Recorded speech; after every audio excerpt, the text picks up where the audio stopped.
Good afternoon, everyone, and welcome to this Monday's Wealth Creation Show. Today, we are going to explore emotional wealth. This is the Wealth Creation Show, but it's not always about the monetary aspect of things. So, emotional wealth is quite an important thing, I would say. Is that Jim, all do you one think word by any chance? it's- Is it do you emotional think wealth or is it just emotional emotional and wealth? wealth? Yeah, I suppose they go hand in hand, I think, really. And I think we've explored your journey quite a lot throughout the series, Jim. And do you think that your emotional side of things and your state of mind has a prolific effect on how you Oh my gosh. perform and how you build your yeah. Yeah, of course it does. Of course it does. Just for anybody, I'm a wee bit firing on all cylinders today. I've just been doing my advanced PADI diver. So I've been doing 5 dives at the weekend, down to about 25 metres. So body's catching up with nitrogen and getting the balance on that right. So emotion, wealth. Just Yeah, about absolutely. emotional. Well, look at the one I'm going through now, transferring all the ones in our name in order and over to limited Across. company. And yeah, there's definitely the emotional side of that, and the fact that I'm a wee bit annoyed about the fact that the government got Section 24. That's obviously why we're doing it. Yeah. But I'm emotional about the fact that once we do it, then it releases a lane up to possibly earn, be more tax efficient in terms of her earnings in other areas. Just for clarification, you're taking these properties from her own name, Elaine's own name, and putting it into the limited company. Yeah, put it into limited company. Yeah. So effectively, you're having to buy it. Mhm. This Ramsey versus HMRC, it's like I'm not going to try and play the HMRC. I know this. I'm told every single time. The first bit of advice I got when I was training, when I went to college to be an accountant, was never mess with the Inland Revenue, and ignorance of the law is no excuse as Mhm. far as Inland Revenue. It's the only system where you're guilty until proven innocent. And I'm kind of thinking, actually, that goes along with the private landlord sector as well. Yeah. You're guilty until you're proven innocent. It's but that's legally the HMRC. You're guilty until you prove yourself innocent. Hence the reason why you get an assessment sent to you. Not me personally, but I know friends have had maybe shops or that, and the Inland Revenue will turn around and go, based on other profiles of income in shops like yours in the area, these people are making X amount on their cigarettes, and you're not making X amount in your cigarettes. Why is that? And we are going to assess you and say you're probably due a £60,000 in back revenue because of that, and it's up to you to prove us otherwise. Like you're not. And then you need to find the evidence that backs up your side of things before you could basically walk away from that. Yeah, I mean, Inland Revenue go on by a point of you're guilty. Mm-hmm. That's it in the beginning, and go and prove me wrong. That's how they do it. So I don't even want to go down the path of getting into Ramsey versus HMRC, which is she proved that she was working in a business because she was managing everything herself, looking after everything herself, and therefore she was able to then get business relief. Whereas most landlords don't, because they use a letting agent or they've only got one or two. If you've only got one or two properties, you can't exactly say I'm running a business. I'm What with two working, properties? within it. I don't think so. So it's been a substantial portfolio is the argument. I remember years and years ago when I got I got an audit, and it must have been about 25 years ago. Inland Revenue came in to see. This is how long ago it is, when double glazing was classed as a luxury, and they'd Yeah. only just changed the rules that you were allowed double glazing to be fully deductible against your income, because they didn't expect you to replace single glazing with double glazing. There, Single that's how glazing long was ago still that the was. standard, yeah. And at that time, I think I had maybe 20, maybe 25 properties, and they checked to see if I was classed as a business, and I wasn't, even though I self-managed them. Yeah. And So did you at the time maybe try and prove that, or did you just think, no, it's not worth it? I never knew at the time, but he actually went away and said that. He says, I think you're running a business, as Well, far in as I'm essence, you were concerned. at the time. Yeah. The HMRC guy. He says, I think you're running a business, so you should be entitled to different reliefs. So I'm going to go back and check and just see if you're classed as running a business because you're self-managing all your properties. And he came back and says, no, they won't deem you as running a business. You're still investment income under that Schedule A. But then you could have argued your point, because at that time you were really involved in it, like within it, like maintenance and doing all these things on your own. I'm still heavily involved in it. yeah, you are. I don't think I am actually, but my point is, it's you never want to get into a fight with HMRC, because HMRC is there for that reason. They've got deep pockets. You don't, and they'll fight till the end of time, whereas you'll fight until you run out of money. And I know which one's going to be quicker. Yeah, definitely. It's the same with landlord association. We hear it with the landlord associations. I mean, every single time about SAL, about the NRFL, about how they're not representing, how they're not being militant enough with the government and representing landlords. And it's like, what you expect them to do? Fight. Because I tell you what, I know what fight means. It means lots of money, and it means your money disappearing down the drain while the bleeds you dry with legal fees. That's what happens when you fight. Same in everything if you fight, isn't it? Same in separation, divorce, and all the rest of it. The only person that wins is the person actually that's solicitors. They always say that. The only people that win in a fight is solicitors. I seen you shared over the weekend, or maybe it was yesterday, or maybe it was this morning, I forget, I lose track, about the Scottish Association of Landlords and joining that and becoming a united front, so that landlords and things have this platform as one, which has got a lot more punch to it when fighting needs. And this is my point in what I said, and I'm amazed so many times how people go, well, I've done my own thing, and it's like, I couldn't care less if you're doing your own thing. We need to all join together and have a unified body. So we've got basically 250,000 landlords in Scotland all together in one unified body. So basically the government say, we're going to do this, and we go, you're not going to do anything of the sort, because we're going to get it right up you.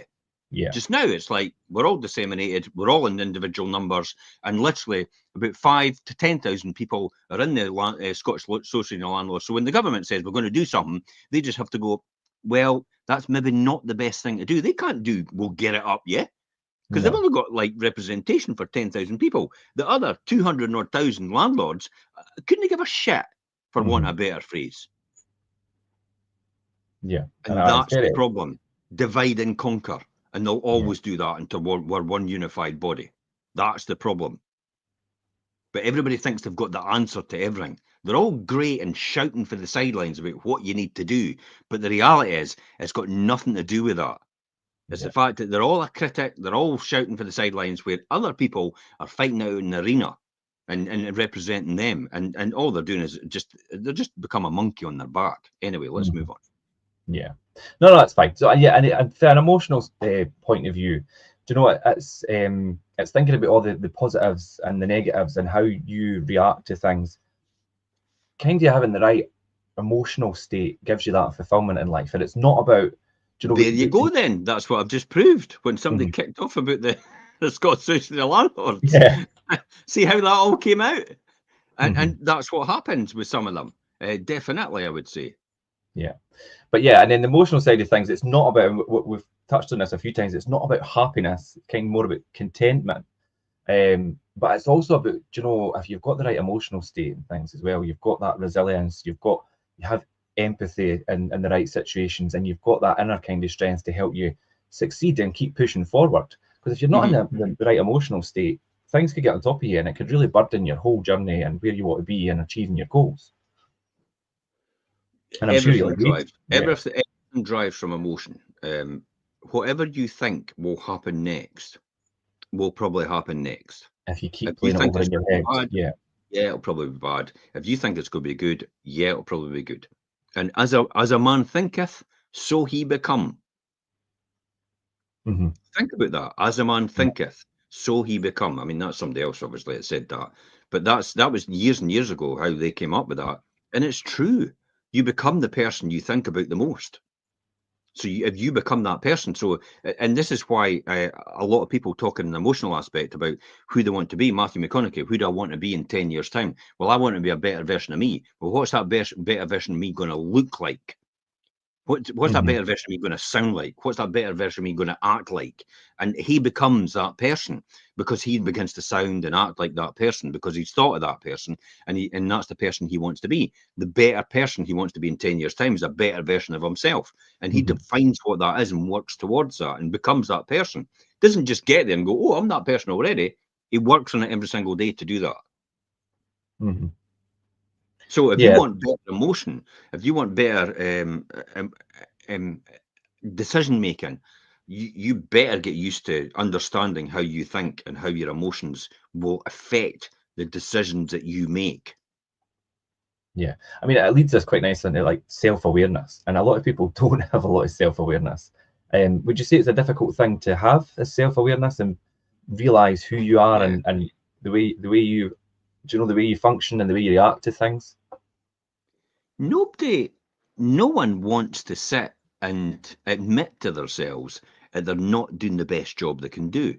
I mean, who wants to put themselves down? No, But I think it's you all have one. to. What you have to do, Richard, is you have to have a discussion within yourself and say, look, you're not putting yourself down. You're just being realistic about where you are right now in order to help yourself move on to where you want to be. Yeah. Because if you don't know where you start, it's like a Google journey on a Google map, isn't it? If you don't know where you start, how long do you know about how long do you know it's going to take you to get there? When Google works it out, if you don't tell them where it starts, what distance do you have to take to How's it get going to there? What calculate that route do route? you have to take to get there as well? So when you think about your emotional journey, about where you have to understand where you are now in your emotional journey in order to be where you are, where you want to be in the end, or later on in your emotional journey, or to improve on. How could you improve on anything if you don't measure it? Yeah. Yeah, you're absolutely right. And it's like you say, without that start point, how are you going to calculate your journey or and your path that you're going to go on? And if you don't actually step back and look at, right, okay, maybe this is my weakness and this is my strength, and address them properly and use one to your advantage and work on the other, or find somebody that could assist you in areas that maybe you're not that strong or maybe capable of. Having the right people around you as well, then that's if you've got self-awareness, you're like, right, I need this person to do this for me because they're better at it than me. Yeah. Well, here's a great example of that in a different field. Diving. Yeah. How am I able to pass my advanced diver for PADI, which is the Diving Association? Yeah. How am I meant to pass it if I don't get somebody to tell me what I should be doing to pass it, to teach me? You wouldn't because you wouldn't know how to do it. That's why you've got a mentor or you learn from someone else in order to better who you are in order to pass that course. So why would it not then follow suit that in order to be the better version of ourselves, we'll have to get other people to help us be the better version of ourselves? Or we'll have to learn about being the better version of ourselves. Or you would be the better version of yourself, wouldn't you? If you didn't need to do any of that. Yeah, you would just I would be an automatically do it. advanced diver already if I didn't need to learn from someone else. If I didn't need to set a course. If I didn't need to do theory. So why do we then in our own lives then look at ourselves and go, yeah, we've arrived. Okay, we'll just wing it from here. Woohoo! See what happens. Yeah. Ride it out to the end. And then by the time you get to the end, you're lying on your deathbed, you've got, shit, mucked that up, didn't I? And or you get halfway through and you go, God, I could have been the better person if I'd done this or done that in hindsight. And then you start to beat yourself up. Emotion. And then that's when you go work on yourself. Or do you then go to yourself, okay, I'm where I am. I now realise that I've learned a lesson, because it's either a lesson or a blessing from failure. You either, for success or failure is a lesson or a blessing. So whatever you do, lesson or blessing, if it's a lesson, learn from it, move on, learn not to do it again, if that's the case, unless it's successful, then you just keep repeating it. If it's a blessing, then you probably just keep repeating it. If you can do it the first time, you can do it the next time. Hence the reason why property investment is so easy. Yeah. I'll say that again. Property investment is so easy. There's not much to do in property investment at all. If anybody watching thinks, but it isn't easy and it's difficult and things, well, you should watch back these shows and Yep. listen to some of the tips. Yeah. It's easy to acquire your first property. It's easy to get the money to acquire your first property. It's easy to then work out how to get your next property. All these things are so easy. Mm-hmm. They're so easy. The thing that isn't easy is mastering the 6 inches in here getting yourself ready between up your here. ears, the way you think. The only thing that holds you back in everything is thinking. I'll bet you a pound to a penny every single time. Most decisions you've not taken is probably through fear. An emotion, an emotion holding you back, Fear. Well, let's for instance take your diving for an example. So for me, if I was to go diving, emotionally, it would take me quite a lot to be able to do that, because see, the thought of breathing underwater, I've tried to do it before and I can't do it. Well, I've not been able to do it because I've been held back by it. You know what I thought about diving? Look at the different world down there. Look at the different types of fish. Look at the turtles. Look at the sharks. Look at the thing. I never thought once about, how am I going to breathe underwater? Yeah, I just want to get in there. That's my emotion holding me back. Yeah, I looked at the positive side of that. I made the dream bigger than the hurdle. Mm-hmm. Because here's my vision at this point in time, if you can see that. So this is my vision. I can see right in front of me. Here's my dream sitting there, right up there. And then here's the obstacle. I can still see my dream. So this isn't a problem for me. Mm-hmm. Yeah, this is probably just like, oh, well, how do I breathe? Oh, well, you've got apparatus for that. Okay, that'll go down a bit.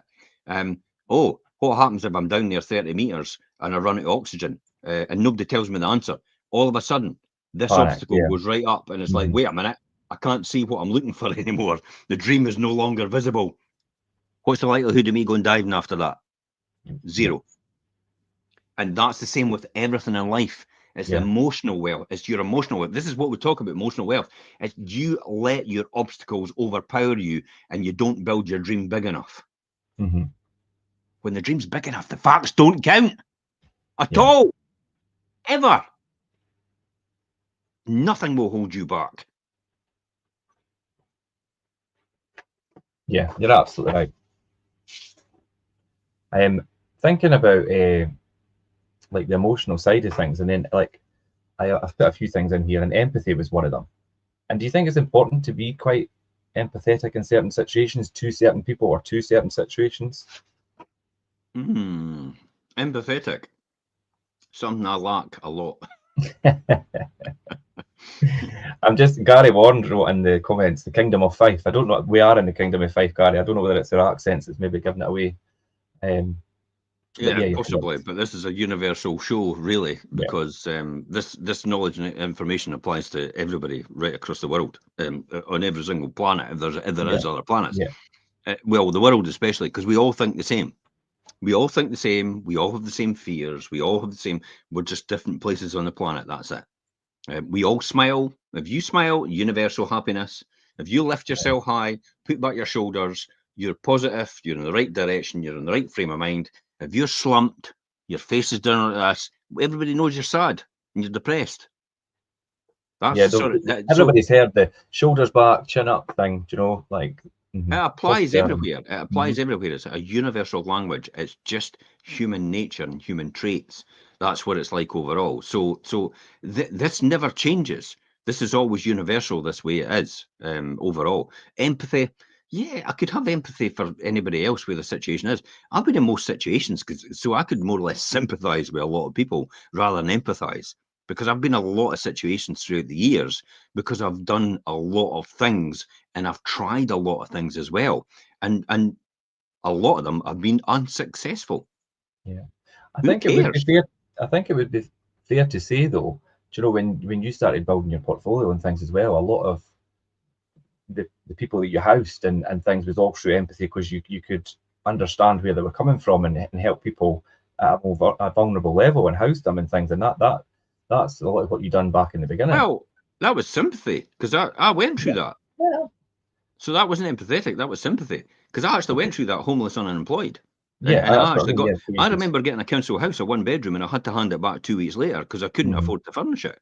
It was just bare floors, bare walls, nothing, no white goods or anything like that. I had no help at all from anyone. So basically, I just had to hand it back and say, there you go, just have it back. Mhm. I can't do anything with it. I've not got any money to do anything. I'll be living on bare floors.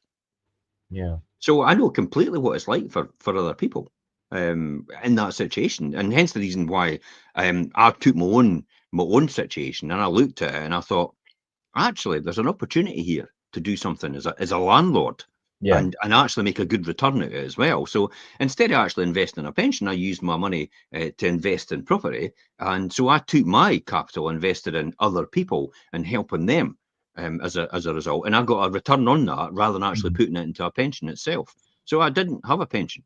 I've only got a pension now for tax advantages. That's it. I'm not really sure Yeah. if that's going to be a tax advantage, because when you get to the end of it and you've got to draw it down anyway, you're going to be nailed for tax anyway. So it's six and a half a dozen. Mhm. So when you offset it into your pension, you're still, when you draw it down at the end. The likelihood is you're supposed to be a lower salary earner when you get to the end. Yeah. And I really mean the end. You're not going round again, by the way. It's no dress rehearsal. Yeah. You're dead, and that's it. Full stop. There is no afterlife, by the way, just in case anybody thinks there is, and you're getting a second chance at this. No, You ain't coming back. You're not not coming believe back as a cat or a dog either. it. When this goes and you've no longer got your pulse when you get up in the morning, nobody will know, and you'll not know anyway. So it doesn't make any difference. Mhm. But you want to make sure the people that you've left behind are in a position, maybe what you've left behind is neat and tidy, so they don't have to clean up your mess in terms of your finances and stuff like that. Because that obviously affects their emotions as well. So Mhm. again, this is all back to emotional wealth, and this all ties in and how you would do things in terms of how I think anyway. Yeah, I mean, like you're saying, Jim, drawn from experience and things helps you build that kind of emotional kind of standpoint and mindset. And there is ways to kind of build emotional wealth and things. And like you say, self-reflection and education's a big one. Do you know, educating yourself about all things? Do you know, a student of life is, I think, is probably the best way to put it. Education is probably, yeah. I think it's more a student of life rather than education. Mhm. As soon as you say education, again, there's an Yeah, emotional response from quite a lot of people, people think about because school and stuck in a when I got to classroom. school, I couldn't wait to get out of school, and if I never read a book ever again, it would be too soon, Yeah. as far as I was concerned. Of Mice and Men and The Hobbit and all these different things I had to read or been forced to read when I was younger, I just didn't know what to do. School wasn't my point of readiness at all. So I could understand how that could feel for people, but and not wanting to then go back to university and all the rest of it, all these different things, because you get this story from other people about, oh well, go to university, get a Go degree or get your something like that, degree and and then yeah. you'll get a great job. And it's like, I know loads of people that have got degrees that are just working in normal day-to-day jobs, and the degree's got nothing to do with what they're doing. Yeah. So what did they get their degree for? What did they Well, rack up with the student debt for?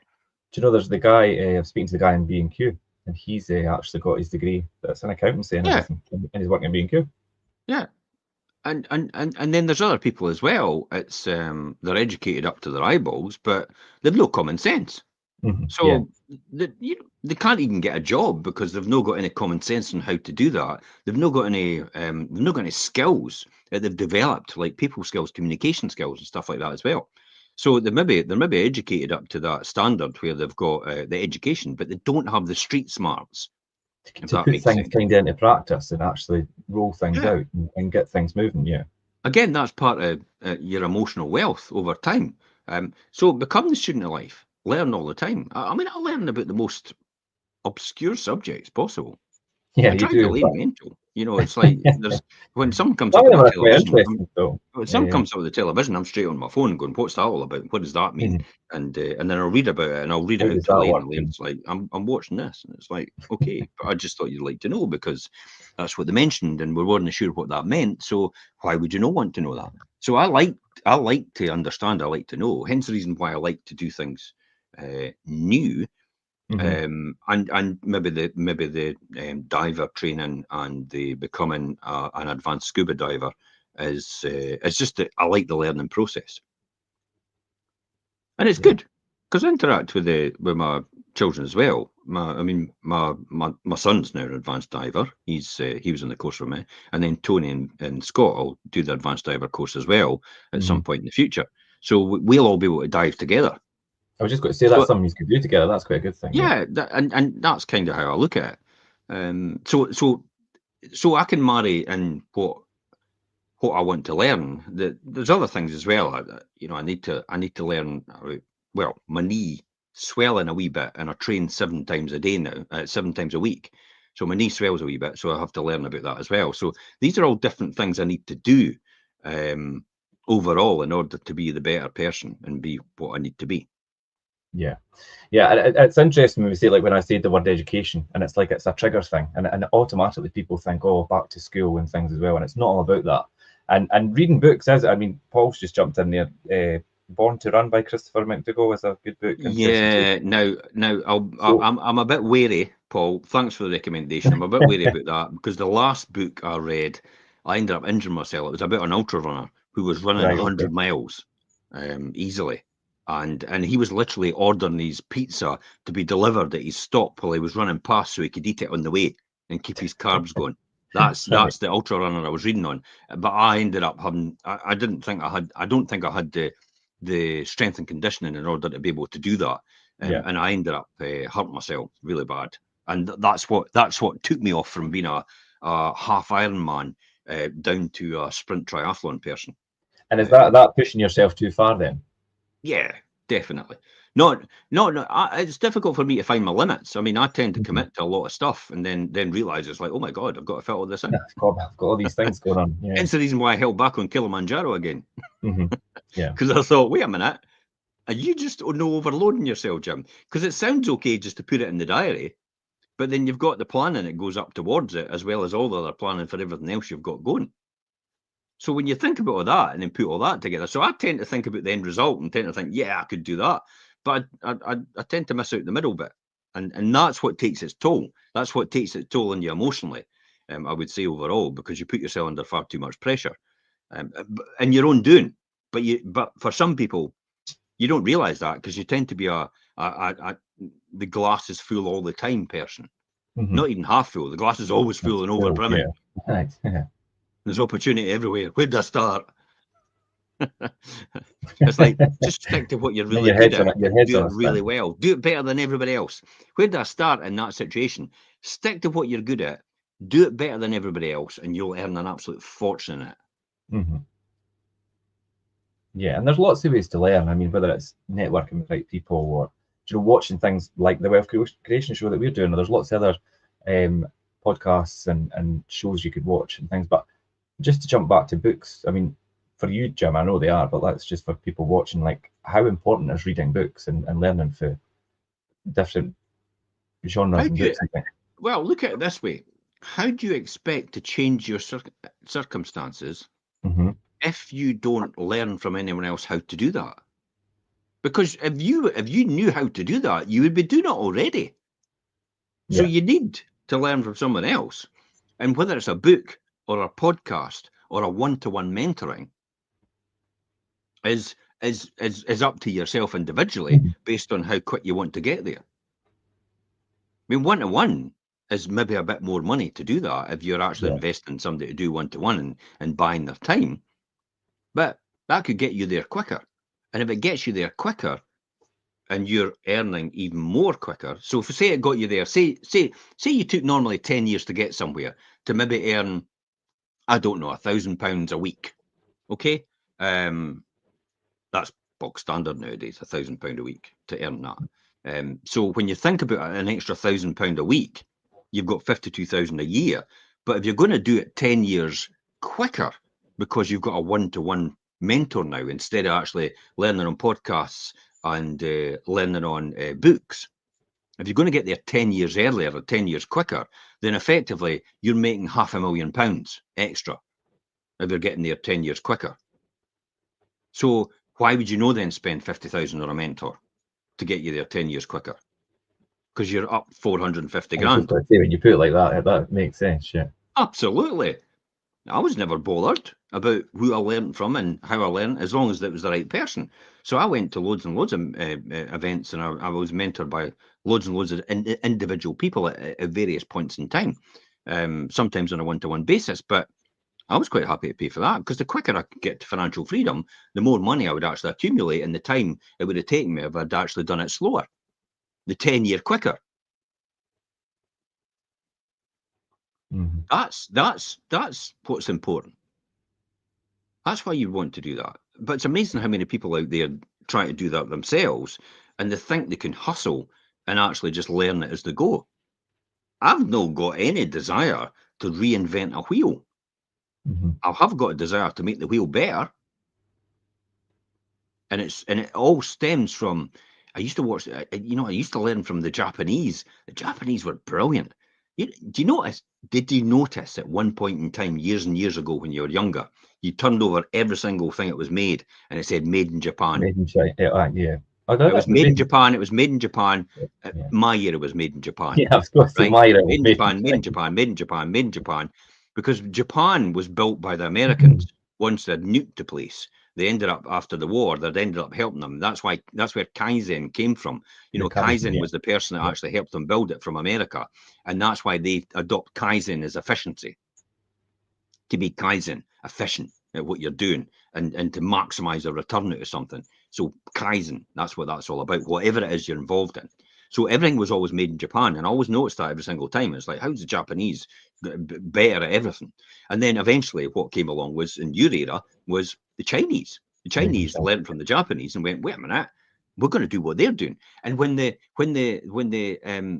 Iron Curtain fell in Russia, between Russia and the rest of Europe, and that all opened up, and as well as China opened up as well to the Americans, to investment and all the rest of it, that's when everything started to be made in China from then on. Now, there's a distinction here. At the time where it was the Japanese, everything that was made in Japan was perfect. Quality was perfect. Engineering was perfect. Everything was perfect. Everything was made in Japan. In China was like, yeah, a wee bit not Yeah. perfect, but we're going to chuck it out in volume. Yeah. So China was more the volume person. Just chuck it out, just keep it going, mass produce it. Where Japan was more the let's get it right and let's get a quality That's product. perfect. Yeah. Yeah, and perfect it. So China learned off Japan and broke into that volume market overall, and became the people, and they were willing to take the hit, and the fact that their people would be in not as good conditions, lack of health and safety and stuff like that, in order to overtake everybody else as a result of it. And then we could worry about all that stuff that comes later, all the health and safety and stuff like that. Later on, once they've got the market share, that's what China was after. So when I looked at these models when I was growing up over the years, that's kind of what began. These are all things I learned from other nations, other economies, and how to, in terms of how they do things. And I think, and then you look at the Nordic regions, how they become more socialist and they become more caring for their community. There's no surprise, because Scotland has that relationship. I'm 33% Nordic in my DNA, Have you so done come the from Viking, Viking territory, and 49% Irish, so that territory as well. So that's where I come from in terms of all the way back in our lineage. So when you look at that, that's why probably Scotland has grown into a nation of a community that actually cares about people within their community, rather than when you look at England, which is just a mass of everybody now, and it's like every man for themselves almost. It's a bit, it's completely different up We here. really differ in our cultures in terms of how we do things. Yeah. Whereas we're like, free prescriptions, free education, free bus service, and all the rest for elderly, for the young people, Young and people, in and that order, sort of because thing. we realise that by doing that, you'll grow a nation over time, and you grow people that are the right sort of, I wouldn't say the right mentality, but the right emotional wealth. Yeah. Involved. I mean, that you've brought us really nicely into like relationships, and it's one of the things I was wanting to talk about building strong relationships. And you've gave examples there about between countries, but then between individuals and in communities and society and things as well. I mean, it's so important to build strong relationships with, say, your team around you and individuals and groups of people that are in the field that you are looking to I'm learn having a about? great laugh. I'm having a great laugh Okay. just now. I don't know if you are about Europe and the America's doing a direct deal with Russia and how Europe's going, oh, we can't be left out. We can't be left out. And I No. can honestly just see two parents, America and Russia, talking to each other while the kids are squealing at the bottom going, look, will you lot be quiet so the Just wait adults the can now. sort something out. Honestly, that's how I see that. And yet Starmer and people like that, and it's nothing to do with them personally, but it's like you're too late to the table. You had your chance to sort this out. You're not a superpower. Don't kid yourself. You're not a superpower. Just don't be unrealistic about this. It's like let the adults sort it out, then see if it comes out with the right deal, and then either you put your seal of approval on it or you don't. Let's get it done. Yeah, yeah. The superpowers like the USA and Russia and things. In I'm no comparison, big fan of both, by the way, no, I Russia know. or America. But it's like if somebody's going to get this sorted and get some resolution to it, and The it's big players are acceptable to going to do it. Yeah. the people of the Ukraine and the people of Russia as well, and that's acceptable, the deal. Then who cares if Europe's involved or no? Yeah, as long as I think that the bigger picture there is like you saying, getting it sorted out, and it's the bigger players that are going to do that. But it's hilarious. The emotion, they're letting emotion take over. The people in Europe. It's like, oh, why we know at the table? Why we no getting a say in this? This isn't fair. Let's have an emergency summit so we can talk about this. Yeah, Holy seen that at the weekend. God. You're talking about it while somebody's doing something about it. Mm-hmm. It's a talking shop. It drives, grinds my gears, I think the expression says. People say Yeah. grinds my gears, and it's like, oh my goodness. You could have stopped this years ago, but obviously the wrong people. Well, I wouldn't say the wrong people were in charge in the United States. It was a different person in charge in the United States, made it more difficult to get some deal done. Whereas this guy is in charge is a deal maker. That's what he's there for. He's just a Mm-hmm. deal maker. He just likes doing deals. Leave it. I like doing deals. Let everybody else mop up all the mess. Yeah, yeah. Get it across the line, and then let everybody. He wants to go down in history as the deal maker. Yeah. Yeah, and that is in essence what he's doing. He's getting things across the line and then letting everybody else sort out the detail. What can you learn by that? Which What is a can good you learn strategy by to be that in fair. your own life?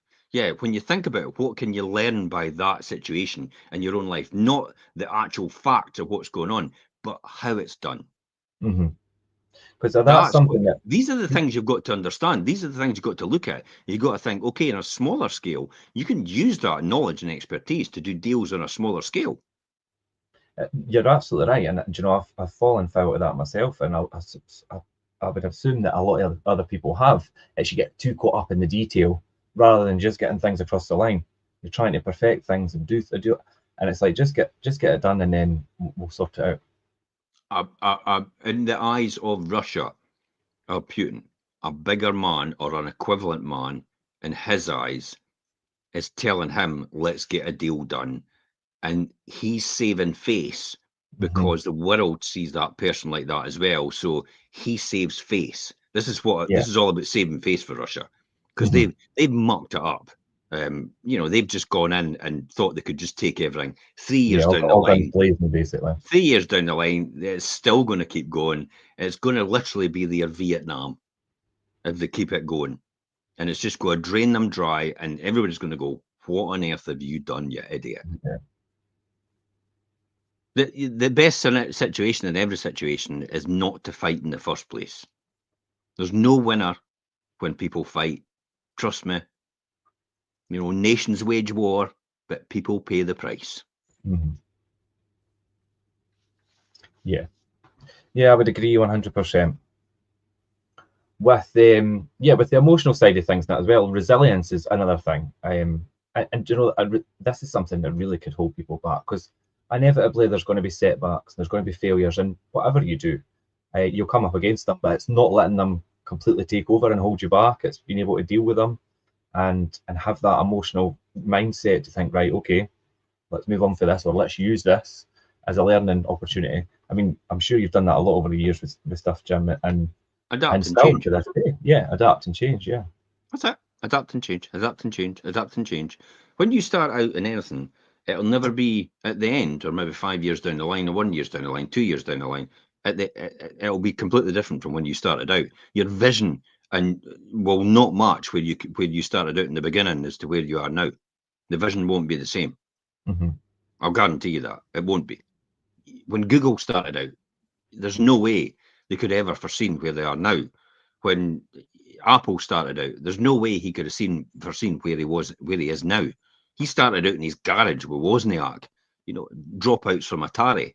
They'd left Atari games, and they've basically gone to do their own thing in their garage. Nolan Bushnell was offered 50,000 to buy into it, and he went, "Nah, guys, I'll leave you to get on with it." Big mistake now, eh? Yeah. So, Yeah, so definitely. that's the sort of thing. So when you look at the resilience, to understand it's a learning curve, and you're probably learning as you go when you start in business or starting anything. Starting a new job, you're learning as you go as well. A lot of people actually probably I've heard some people actually say it as they're just, when they start a new job, it's almost like they're winging it. Yeah, I think when you start a new job, it's always important to remember it's like just you're there as a kind of sponge to absorb what's going on and see how everything works and where you fit in. See the amount of people that actually start a job and they think, no, I know it for day one. I don't need to learn anything else. Don't come and join me ever. No, definitely not. I look for people that have got resilience, that develop that resilience and that mental toughness. The fact that they don't take it too seriously, they do make the mistakes, but they learn from them and they adapt and change, and they become better and better and better and better and better every single time. That's the type of person you want on your side. It learns from their mistakes. It doesn't rail around their mistakes or get really annoyed at they made a mistake or tries not to make a mistake every single time. You show me the person that tried never to make a mistake, and I'll show you a person that's never amounted to anything. It's never probably even got started in anything, because their whole objective was never to make a mistake. Yeah, just don't It's do just it then, unrealistic, really. because I'll guarantee. Well, you say it's unrealistic, but it's amazing amount of people that expect that of themselves.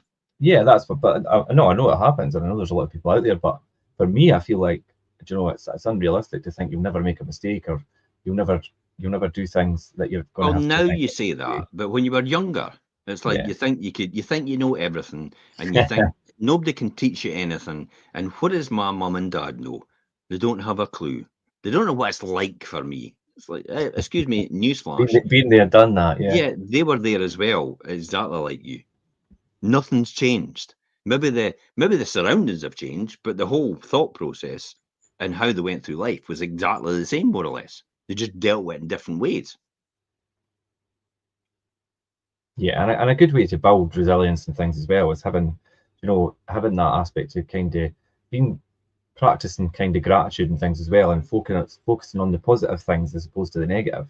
That's a good way to kind of have that more optimistic outlook and build emotional resilience as well. Yeah, it's a word. It's a word that be grateful. Yeah, I've never actually. I've In never. certain circumstances. Yeah, but be grateful. It's like I don't know what it is, but I'm not really sure if it rubs me up the wrong way when people say I'm grateful for this and I'm grateful for that, and I'm like, Why is that? spare me the lecture. Why do It's you like, think that is? That's a bit of a probably trigger for because you. I'm like, probably because I just go next, Yeah. next, next, next. I've learned next, learned next, learned next, learned next, and that's how my mind works. It's like, make a mistake, right? Do it differently. Make a mistake, do it differently. Make a mistake, Right. do it differently. And I've never actually stopped to think to myself, it's like, am I grateful for anything? Yeah, I am. I love where I am right now. But you're not going to sit and spend lots of time going over the fact that, I'm grateful. Like, I'm grateful. That's good. Let's move on to the next thing. I'm probably the greatest grateful thing I'll ever have is that I've still got a pulse and I'm still here. Yeah. That's effectively how grateful I am. Well, I I've mean, still got a pulse and I'm still without here that, every you've not got single anything day. else, really. I don't need to remind myself because I know it. I think that's what it is. I Yeah. don't need to remind myself because I more or less eat, sleep, and breathe it every single day. I don't need to tell anybody else how grateful I am. I don't need to tell, because it's You don't need within. to keep putting it out there or Yeah. justify it to anybody. Yeah.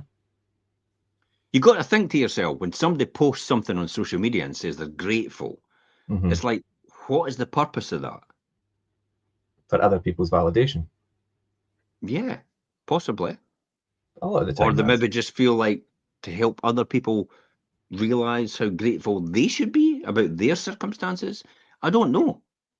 Yeah. It's like the classic example about somebody giving advice and then all of a sudden saying something else.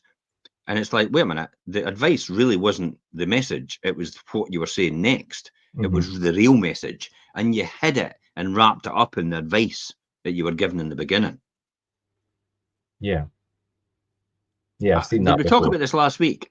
Where somebody came on and somebody came on and said, I'm going to release a certain amount of money from my investment because I want to invest in this other thing. So they went on, has anybody got any recommendations? Because I'm wanting to release 110,000. And No, it was we never all spoke about, about this, I don't think. well, it was all about this person getting a broker. It was on one of my networks. It was all about, I'm looking for a broker that can do me and broker a deal. I've got a cash house I bought. It's 500,000 in it. I'm wanting to release 110,000, 150,000, and I want to do something else with it. And then they proceeded to explain what they were doing. It's like, and then I'm going to take that 110,000. I'm going to invest it in something that's going to give me 20% every single year. It seems to be, I'm going to invest it in a fund. It gives me 20% every year, guaranteed return every single year for the rest of my life. That was the message, really. It's got nothing to do, because why would you say that then? What was the point of telling everybody you're going to invest it in and you're going to make 20% every single year if you weren't trying to entice other people to go, wait a minute, what is that fund? What is this? 20% a year. Yeah. That's what the real message was. And it was wrapped up like it was, they were looking for a really favor grab for people. people's attention about when in actual fact, they were trying to advertise their own services. Yeah, in a roundabout way. And you see that quite a lot online and in social media. Yeah, you can't kid a kidder. It's like send one to catch one. Yeah. Poacher turned gamekeeper. Yeah, no, you never covered that last week, so that's quite interesting. Yeah, we've spoke quite a lot about the emotional side of things and I like to say relationships and resilience and all, but then and gratitude, obviously we spoke about there a wee bit. This one that we're going to talk about, and it's something that you're really big on, Jim, and I think it's quite an important thing, especially from a mindset point of view. It's your own self-care, and whether that be the physical or the mental or your emotional health things. You ran us through a few weeks ago about your I'm just off the phone to Stuart Barton about my knee. About your knee, Yeah, just the other now. Honestly, just before this, I was like straight on. When can I come and see Stuart? You can have a look at my knee because my knee's just swelling a wee bit where it was operated on before. It's no sore. It's no causing me a problem. It's just now and again when I'm moving in different directions. It's swollen, but it doesn't feel like it's a problem. So I need professional advice from somebody who knows about this, a physio, a top physio, in order to tell me, is this a problem I need to deal with right now? Rather than actually get further down the field, which is what I did when I started ultra running. And I got further down the field and I realised that training 11 times a week maybe wasn't the right thing to do. No. That's a bit much, but anyway. I know, but that's what happened to me. I was training 11 times a week. I became obsessed.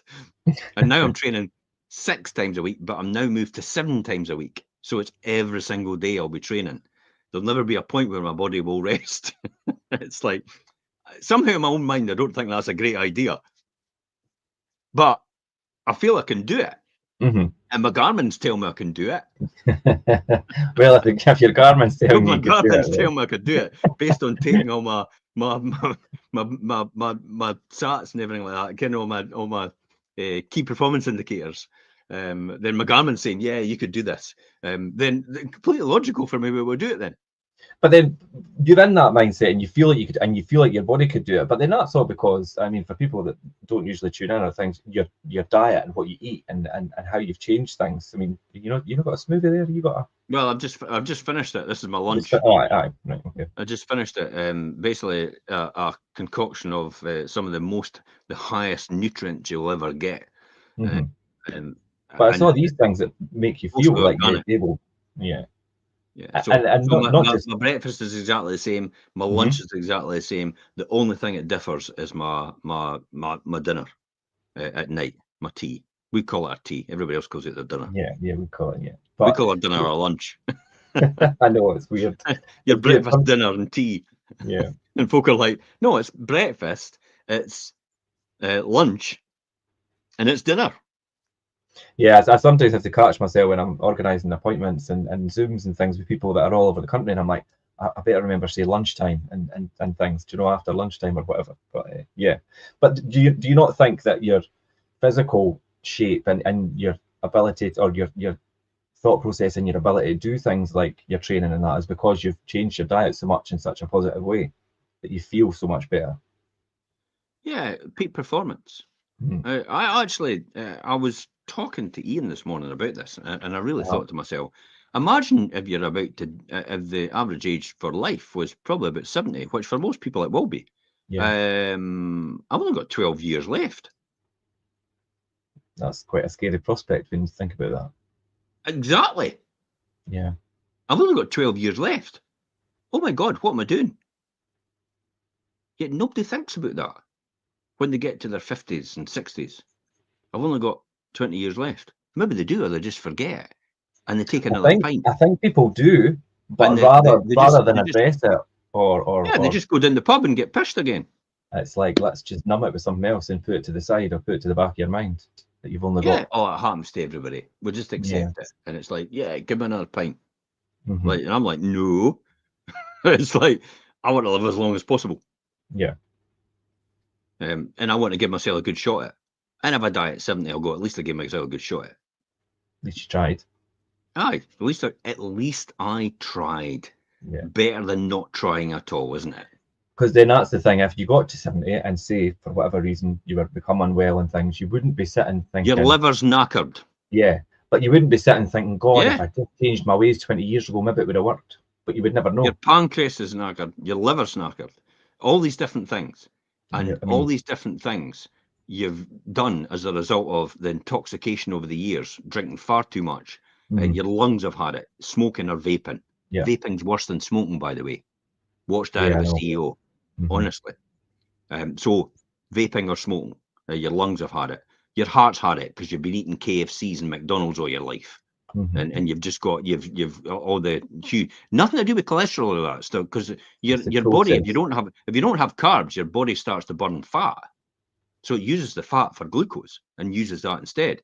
Carbs are actually, I've been hearing, I'm no sold in it because we're convinced that carbs are the way forward, but carbs was all about years ago by cereals, when the United States convinced everybody that carbs was the way to go and fat Mhm. wasn't, when they had that choice. And it was all Yeah. to do with something about one of the presidents had a heart attack years ago, and then they put a think tank, and two think tanks, one from the United States and one from Britain, came up with two ideas. Britain said, no, burn fats.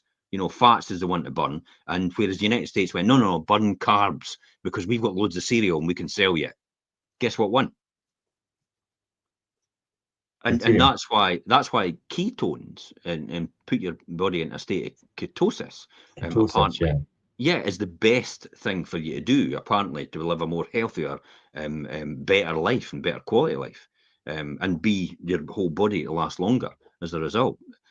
Still learning a lot more Was about the that, is that similar to, like, remember they had the what was the one that was the Atkins Atkins diet? diet, Yeah. yeah, but that was yeah, okay. And I did hear a similarity when they said, when you're in ketosis, when your mouth goes completely dry, Hmm. and stuff like that. And I'm not really sure if that's the right thing to do. Your mouth Yeah. completely dry. Not really sure. Your mouth, your body is a great barometer. It can heal itself. It doesn't need medication to do it. You just need to give it the right things, yeah. You're taking the medication because of the damage that you've done to your body with the shit you've been taking over the years. Yeah. The alcohol, the cigarettes, the vaping, the ultra high processed foods, Processed all foods, the yeah. rest of it. That's why your body's in the shape it's in. That's why your brain's in the shape it's in. Hmm. And this thing about insulin resistant, you become insulin resistant apparently, Yeah. and that's what causes a lot of problems as well. Apparently, it's meant to be the third, the third type of diabetes, although he doesn't like to describe like that. The professor that actually is got all the thesis and all the research. But that's in essence He what knows it that is. for a fact. But so you can effectively take your body out of insulin resistance and put it back to normal. Therefore, you don't need medication. Mm-hmm. Blood pressure as well can be sorted. Blood pressure is as a result of insulin resistance. Apparently, high blood pressure. So there's all these different things that you could put your cell body in. Now, I'm only learning this, so if you want to learn more, go to a Diary of a CEO and look at the glucose one. It's just uploaded in the last couple of weeks. But it's like, wow. It's like, yeah, I get it. And it marries in with all the things that I've learned off at other places as well, in terms of doing that. So it's amazing that knowledge and expertise is out there, but no one wants to sell you that because it makes them nothing. It doesn't make them anything. A pharmaceutical doesn't want to turn around one day and say, you don't need to take our medication anymore because you can do it yourself and you can sort yourself out just with taking the right stuff and eating the right stuff. You'll never hear that from a pharmaceutical. They just go, no, just keep that. That'll sort it. That'll sort it. It's a classic example about if you have a headache and then you take a paracetamol. Mm-hmm. The paracetamol's only masking it, yeah. the problem that's there in the first place. You have to work out why you're getting a headache. And that's what there was a big thing about people keep taking painkillers because they've got sore heads, but really they're dehydrated.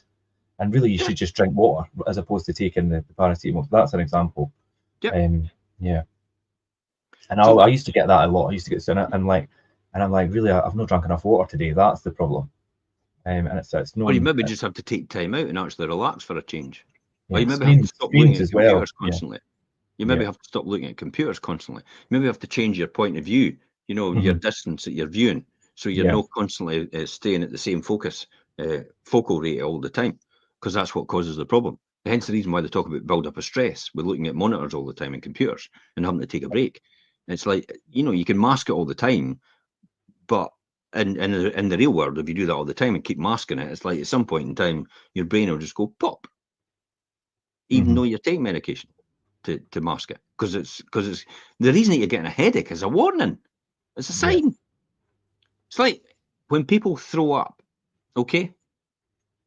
When you throw up, you're throwing up because your body can't cope with digesting your food just now because it's working on something else. That's what you're throwing up for. So the throw up is a side effect of what's happening. It's not the fact. The throw up doesn't mean you're ill. It just means your body's working on something else. Hence the reason why it needs all its energy to deal with this other thing, not process the food that's in your stomach. Yep. Hence the reason why when you run and you run a lot faster than normal, you suddenly decide you need the toilet. I don't think that's ever happened to me, but I'll take your word. But you do get that when you start to run at intervals and you start to run a lot faster. Your body starts to go, wait a minute, I need to dump some of this stuff because I'm not wanting to process it anymore. So you're using the energy for that. Or you either throw up if you run really fast, because you have seen runners throwing up. Yeah, I've worked it, and well, that's what that is. Yeah. So your body says, I've not got the energy to work on that and work on this. Hence the reason why when you get to Christmas Day and you have a binge-a-thon and you eat everything in sight, that's why you go to sleep. Because you've literally put yourself in a food coma. I learned that when we went to see Jason Vale, and I learned that, and he says that he was like, basically your body shuts down and goes to sleep because it's using so much energy processing this big massive meal. Hence the reason why I said to you before we joined this, it's like my body's trying to get rid of the nitrogen still from diving. Yeah, it's trying to get itself back in even. It's like, so I'm not in the greatest shape, and when my Garmin says, "Oh, do a base run this morning for 52 minutes," 56 minutes at base, 147 beats per minute. I'm like, there's no way I'm going to be able to do that. I've got no chance. So I just went, I'm ignoring that. I might do it later on the night, actually. No, I won't. I definitely won't. I will discipline myself. Give yourself the time to. Yeah, because I know it's going to follow me tomorrow. Then if I do it, and then it'll make it even worse. It's kind of like a hangover. Hence the reason why you can't do anything when you've got a hangover, because your body's trying to repair itself. Yeah. So these are all the things that are part of And you talked about, we started off with emotional wealth, but the reality was, it's emotional health as well. Yeah. And it's all tied in. It's your health as well. And it's investing in that self-care, your physical, your mental, and your emotional health. Sleep. Yeah. I came in last night from a dive, straight to my bed. I was out of it like 9 o'clock, 10 hours. 10 hours, just like that. I never sleep 10 hours.